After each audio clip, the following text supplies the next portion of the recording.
Frederick intended to take the town of Breslau. His troops found only little resistance, and he knew that the citizens of the town were an independent lot. They were not happy with their present situation. King Frederick had sent a congenial ambassador ahead who reported that the town could be conquered with diplomacy, and that turned out to be correct. The king marched into town and was greeted with enthusiasm because of his correct and friendly demeanor. He invited the people to a ball where he himself danced until nightfall. He then quietly disappeared to join his soldiers for the further advance. The Battle of Mollwitz has gone down in Prussian history as probably the most important one of its day. Frederick's troops were surrounded by the Austrians and the battle seemed lost. The king was in the middle of the attack. His officers managed to free him, and then his friend, General von Schwerin, took over, and with incredible discipline, Frederick's troops saved the day and won the battle.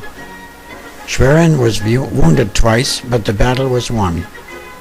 As an aside, notice the many flags. Every battalion had its own flag, and the white one signified the personal guards of the king. The victory in Mollwitz made all of Europe take note of this king and his daring victories. France agreed to a treaty with Prussia, and England was isolated. Breslau was wavering. Von Schwerin had asked to be permitted to bring 8,000 soldiers through Breslau, but as soon as his men were inside the town, they occupied the defenses and reoccupied the town. Frederick joined his general in Breslau, called all the governors together, and had them swear a loyalty oath to him. The Austrians under Queen Maria Theresia were very successful in Bavaria, and Frederick was worried that she would have future plans for him.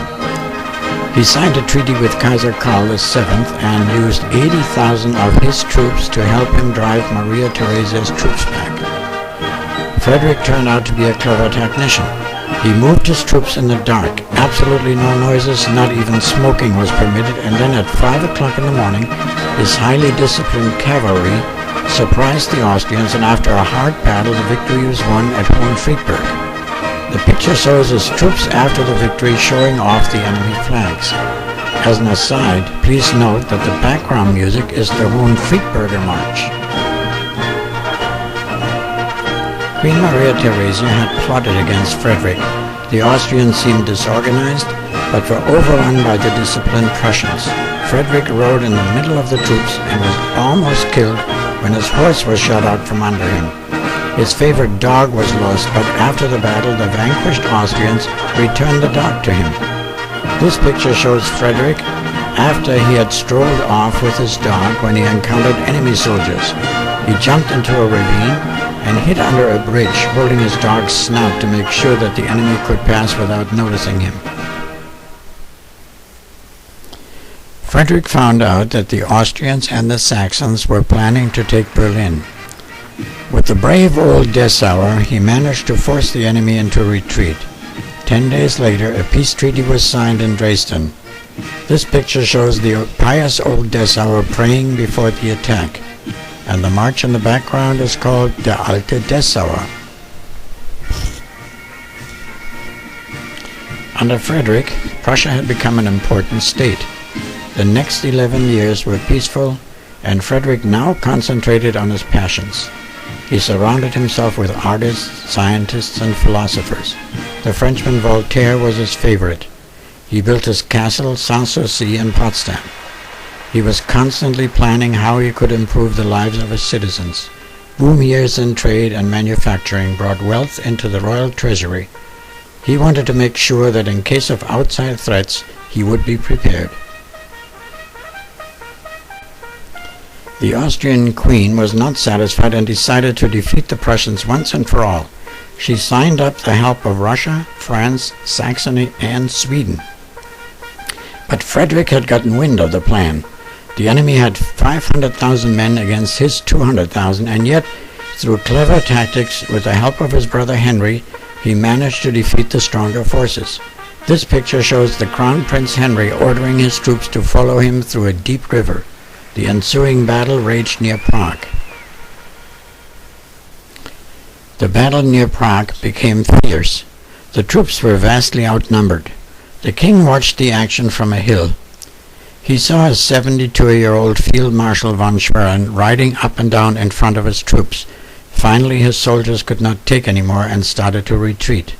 When the marshal saw this, he grabbed the flag from a soldier and rode straight into the line of fire. He was immediately felled by 5 bullets. When his soldiers who adored him saw the marshal dropping off his horse, they were so incensed that they assembled and stormed the enemy lines. From his observation point, the king was able to disperse troops in an orderly manner and force the enemy into a panicky retreat. This picture shows Schwerin being felled.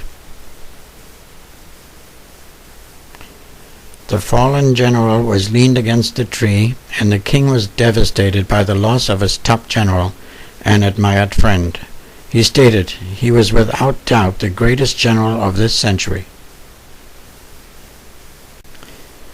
I happen to know a little bit about this courageous man, and obviously so do the Czechs, because they invited members of the Schwerin descendants to come and attend the 250-year celebration, honoring the fallen hero.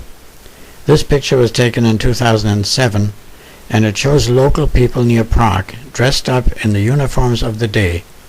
Troops representing both parties recreated the scenes, inclusive the death of Schwerin. An officer and member of the Schwerin family is laying a wreath at a specially dedicated stone engraved with a plaque. The field marshal himself is actually buried in Germany. The battle for Kolin was Frederick's first defeat.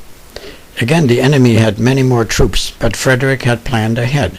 But unfortunately, one of his generals started the attack too early and caused the eventual defeat. The king himself, surrounded only by his adjutants, was the last man to advance and had to retreat.